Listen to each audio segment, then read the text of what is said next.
Now, so that's where we are. That we had the shift, this generated the shocks, and we are now struggling to get out of it. So let me just conclude briefly with what I think this might mean for the future in our struggle to get back to something more balanced. I don't say something more normal because there's no normal to get back to. That's one point on which I agree completely with Mohamed El-Erian. We're not going back to the way the world was before the crisis because that was unsustainable nonsense. Essentially, I think the way to think about what's going on here is there are two really big forces at work, really big forces. The first is a secular shift in the location of economic activity and power, and the second is the reversal of a generational expansion in private and to a lesser extent public sector leverage in high-income countries, which reached its crescendo over the last decade or so. And the Eurozone crisis falls squarely at the intersection of these processes. So how might it all play out? Well, I think in terms of the growth prospects, the general consensus, which I broadly share, is that the US has done enough to continue a slow, weak recovery in these difficult economic circumstances. But given the impossibility of going back to the sort of household spending boom we saw before the crisis, which would require another great housing boom, given the extreme and understandable caution of the US non-financial corporate sector and the continued weakness of the credit supply, I don't see a really strong private sector recovery, and I'm prepared to predict that the fiscal deficits will remain huge for years, whatever fiscal policy is.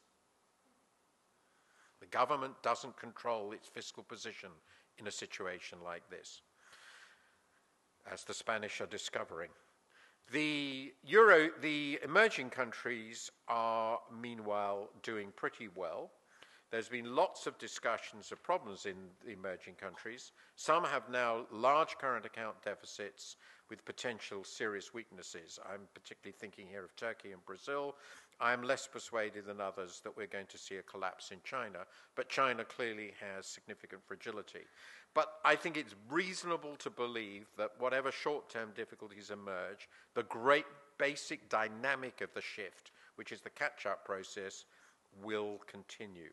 We are going to go on living in a world in which the developed countries decline, or as I like to say, a sixth or less, much less than a sixth of the world's population don't get to run the world forever. Sorry, chums, that's how it is. On the prospects at the global level, to get to a healthy recovery, we need to accelerate the deleverage in the over-leveraged private sectors. That applies here in my country very much so, and in other developed countries. We need to rebalance the world economy. That's continued to give over-leveraged economies export-led growth. Quite a lot of that's happening. We obviously need to reduce our fiscal deficit successfully without killing our recovery. And in the meantime, we have to avoid severe excess in emerging countries, particular emerging countries where the deficits are now shifting. Meanwhile, the Eurozone essentially faces a 5 to 10 year adjustment problem if it can survive, and the stresses are going to be extreme. They've got to manage adjustment of these extraordinary imbalances which I've described internally, get these countries back into external balance, in fact, even into surplus, to support their economies while the fiscal position adjusts. They're going to have to finance this in the short to medium run. Basically, that's almost certainly going to mean even larger flows from the European Central Bank. And one of the really big questions is how large a surplus the Bundesbank is going to be willing to take before it basically tells the German government that it's going to go public on the implications if all this is lost. Adjustment means structural reform and divergent inflation across the Eurozone. The system will not return to stability as I like to say when I want to be really unpopular in Germany, without German inflation at 4 to 5% a year for about a decade. They don't like this idea. And then I say, well, the alternative is going to collapse. There you are. That's your choice. The big danger here, and we're seeing the consequences now, is premature fiscal tightening in the periphery, which will force these economies into deep depressions. Spain's unemployment rate is 23% at the moment, and youth unemployment is nearly 50%. It cannot get worse, in my view, before the politics break up. Final, very last words, guesses about the future. I believe it is probable that the US will remain the most dynamic of the large economies of the world. It has all the necessary conditions. That may not be as dynamic as you'd want, but better than anybody else.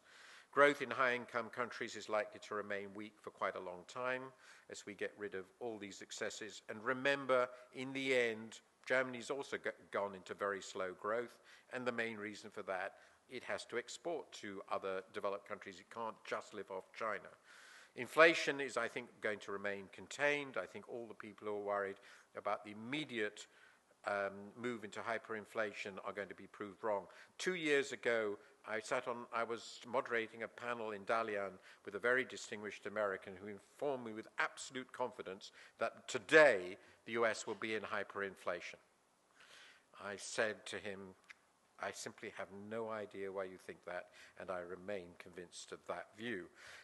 Short-term official interest rates are going to remain low in our contained depression, and countries with their own central banks will continue to enjoy low long-term bond rates. But Eurozone countries which don't have a central bank in the same way do not. There is very significant Eurozone breakup risk, and that has very profound implications for the future of Europe and the transatlantic relationships, if I'm correct. And as I said, emerging countries seem likely to continue to be the winners. I wish I could come here and say something vastly more cheerful, but as I like to say at this point, it could be much worse. If we'd made a real mess of it, we would be in Great Depression too. And I think that at least is something, from my point of view, to remember with gratitude. Thank you very much.